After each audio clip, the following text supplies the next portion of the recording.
Hey, it's Kori Rumore. Kori, guess what? We love Kori. What? Good morning, friends. Guess what? Jane came back. I thought, remember I made that bet with you? Yeah. She sent me pictures of she and her husband that she would never come back. She came back. I came back. I know. But Kori, I only came back for this particular segment. Oh, and then you're going back? Yeah, then I go back. I tried to do a whole vintage Chicago in Rome, but they said we've got other vintage things we talk about. They got a lot of vintage. They're slightly older. Hey, did you swing by the Rome Home Depot and tidy up that Coliseum at all?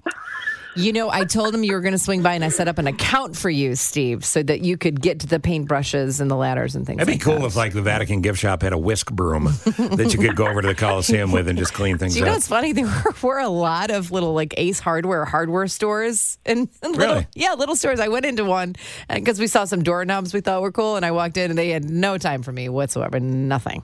Yeah, I would think it. See, well, it's going to be They interesting. didn't want to talk to me at all. All right, so what are we talking about today? Kori Rumore on the Vintage Chicago Tribune segment.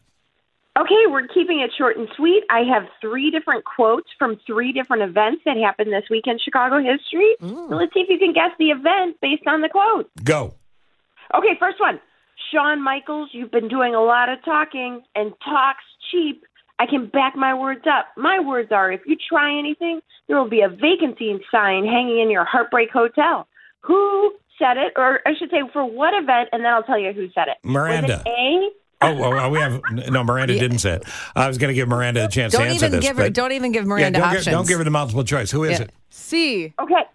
It is WWE Summer Slam. If you believe it, on August 29th, 1994, it was the very first event to be held at the newly completed United Center. Oh. And the person who said that statement was Walter Payton. Wow. I did not know that. I didn't either. These are the things you find when you go back in the pages of the Tribune. It's like, oh, really? That's it. That's cool. Okay. I also like to think of the old Tribune newsroom. Yeah. Everybody's sitting around, the legends in every corner, and somebody comes up and goes, "We need you to go cover the wrestlers at the United Center." Right. So, all right, quote number 2. Okay, if you mention Joliet, they mention the prison. If you mention Chicago, they mention Al Capone. If you mention Plainfield, they mention this. What was it? I got this one. Ding, ding, ding, the tornado. You're exactly right, Steve. August 28th, 1990. That was just god-awful, horrific storm. An F5 before they had such classification. Some people now say it could have been an F6, which has never been recorded, but that's how devastating that was. Right. Yeah, worst tornado to pass through the Chicago area. Absolutely right. Okay, very last one. Say it ain't so, Joe. What Joe were they talking about? Say it ain't so, Joe. You want to give us choices? I mean, I think I know, but you want to give us choices? Sure. Okay. A, Cardinal Joseph Bernadine's death. B, Shoeless Joe Jackson and the Black Sox scandal. Or C, a review of Joe Mantegna's performance in Godfather 3. I don't think it's C. No. Oh, poor Joe Mantegna. I don't think it's A. You can't say that about No, it's Shoeless Joe. Yeah. Yes, you're exactly right. I can't stump you. And the reason it's Shoeless Joe is because the 1918 World Series was taken away because Shoeless Joe was supposedly involved in the cheating scandal in the World Series. Oh. Exactly right. And even though there were 8 men, and even though 8 men out, and even though they were cleared by a jury, the very next day, baseball commissioner banned them from baseball for life. So, yep, these all happened this week in Chicago history. But And that that's was one 1919?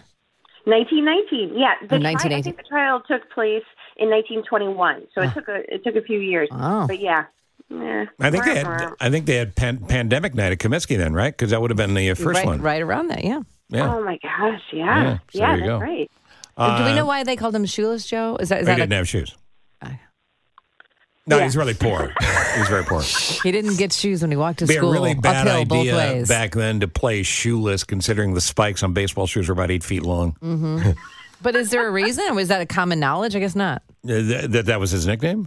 Yeah. No, we know that's his nickname, but do we know why? Yeah, no. Yeah. You know, newspapers gave out nicknames left and right. You know, it was very flowery prose. That's true. Yeah. Okay.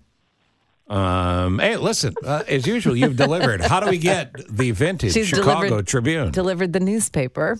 Aw. Yeah, just go to chicagotribune.com/newsletters, choose Vintage Chicago Tribune, and I'll be in your inbox every Thursday afternoon. Kori's the best. She's the best. The best. All I right. think I can get you some work in Italy.